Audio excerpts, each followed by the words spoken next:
wonder what all I've got in here. Let's take a look. So I've got my archer's toolbox here. This is going to be what I take on me for any major hunt, major competition shoot. It's going to kind of help me if I run into any issues, some smaller issues that I can fix on the fly. Obviously not going to have a press, bow vise, draw board, any of those things, but it's kind of the basics. So let's take a look at it. Hopefully this helps you out, gives you a better idea, because I think it's a great idea to have one of these on you for any of those reasons. Number one, want to have some D-loop pliers, cinch stuff down, cinch that D-loop down, put a new D-loop on. So highly recommend having a good set of D-loop pliers. These are the East End multi-tool, and really like these. Also have some needle nose pliers as well. And then let me grab these because they kind of go hand in hand. For pulling nocks, I like something like this where I can really grab it, pull it out. So highly recommend having a little bigger set. That way you can get those nocks out. When I'm heating up my glue-in points for my target arrows, this is nice to be able to pull them out. It gives me good grip. So I like to have a set of these on. Now, some electrical tape. You got to have some electrical tape. It's going to be in any toolbox no matter what. Just good to have. I do have some older string wax. It's actually going to be more like a beeswax, I believe. Yeah, a beeswax formula. So this is a little bit thicker, and what this is good for is if you got practice points, you can put it on the threads and those aren't going to rattle out as easy. So I do like that for that reason. A little bit thicker of a material and it sticks a little better. But I've also got my basic string wax. If I get into some rainy weather, once those strings dry up out of the rain, they're going to get a little bit drier. So this is good to add a little bit moisture into those. Also, some blue Loctite. This is going to be the medium strength. So if you've got one of those sight screws that's always coming loose, throw a little bit of that on there. Just thread it back in. Not going to have that issue anymore. I can still get that screw out if I absolutely need to, but blue Loctite. Always like to have that. Let's see. I've got my levels. My levels are going to be for setting up my bow, making sure my D-loop is ready to go, and my sight axes are on. Got this one for my sight axis. String level, and then an arrow level. That way if I don't have a vise, I can do my best to get it as level as possible. I also have a T-square. Same thing, if I don't have a vise, this helps me to get a general idea of if my bow's level or trying to reset something back up. Some razor blades. Now, you want to be super careful with these around your string, but sometimes if you're in a pinch, I'd rather have a sharp blade than a dull blade. You can hurt yourself, or you're going, too difficult or too hard into it, and then you're going to cut that string. So a sharp blade is nice. It's going to cut it quick, so just be careful. Just a little bit on there, it'll be ready to go. I've got some weights for my target bars. I keep some extras with some sight tapes. This is some blue glue, which is good for inserts and fletchings. I keep that, same thing, just good to have in a pinch. Sharpener for any knives, just like to have it. Now on this side, I'm going to have a tape measure. Tape measure is going to be nice for checking my specs of my bow. If I feel like something's off, I can get a quick check. Also for if I'm cutting arrows, I can measure them. And then I'm also going to keep a silver Sharpie. Most strings are more than likely going to be black, or a color that this will show up. Black will get hidden in a lot of strings, so the silver Sharpie does a little bit better for most sets of strings where you can mark on it, or mark in arrows. Arrows are mostly black, so you can see that better. Keep this myself, just a pen for whatever. This is going to be some sandpaper if I need to square up any of my arrows, square anything like that, taking like a burr or anything. I've got some sandpaper. Also keep some extra fletchings up here, kind of like a baseline for different arrow setups.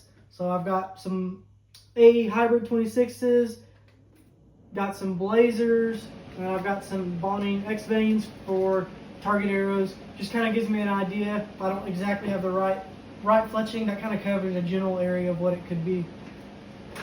Lighter, I always want to have a lighter. It's going to be for cutting, when you cut your D-loop, burn your ends. Same thing with when you're serving something, got to have a lighter. One of the best tools to have. Then obviously your Allen wrenches, something like this where you've got a lot of different sizes. This is going to be the smaller one. They all are smaller Pine Ridge Archer's Allen wrench. They also make a larger one that I'd recommend, and it's going to cover pretty much everything. Some of your releases, the smaller one will cover that, but your limb bolts and everything will be on the larger Allen wrench. I've also just got another Allen wrench. Can never have enough Allen wrenches. And then all this is going to be mainly components, glue-in components for my target arrows, glue-in nock bushings or unit bushings. I've got set screws for stabilizers, for extra weight, set screws for points.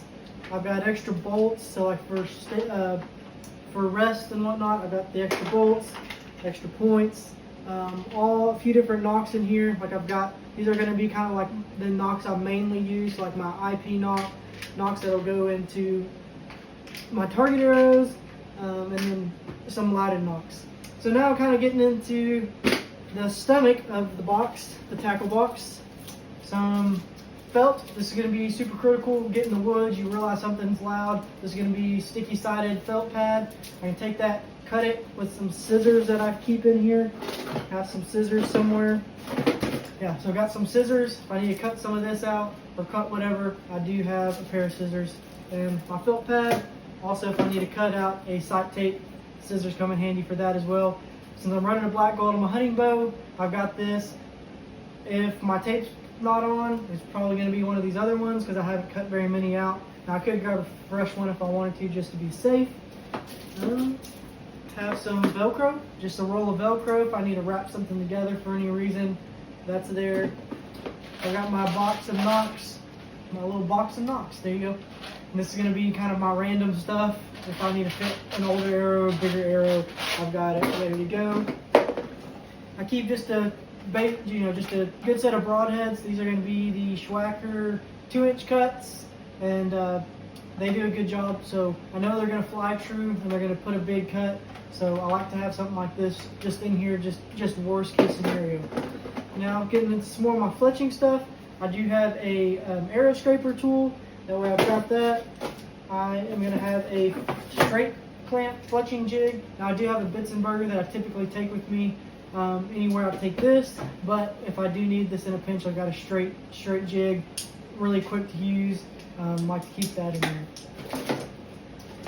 Got a little multi-tool vice grip pliers, so I can adjust that. It's got a knife on there, screwdriver, just a good little multi-tool to have. Some JB weld, never know, but this is came in clutch a few times. Keep some JB weld. It's a good tool to have. I've got 2 different peep sizes, a little bit different sizes. If I get in a pinch, if for some reason the bow tech that puts his peep in his bow flies out, that would be pretty bad. I've got some extra peeps, different sizes in there. Level, gotta have the levels, lots of levels. This is going to be a launcher blade for my target rest. If for some reason something happens to my metal well tail, I can throw this plastic G-Flex 3D launcher on there by Hamskea. I like to keep some extra mods, so these aren't going to be the typical 70-85% that I run. These are going to be 65-80%ers that I had on when I run as a target bow on my hunting bow. But I like to have an extra set of mods just in something crazy happens. Also going to have my D-loop material. Keep some of that in here. D-loop material and my serving with my serving jig. I've got this right now on here is going to be 17 thousandths Halo. Just made a video on that, but this is going to fit most of my stuff really well. So that's going to be my go-to for serving.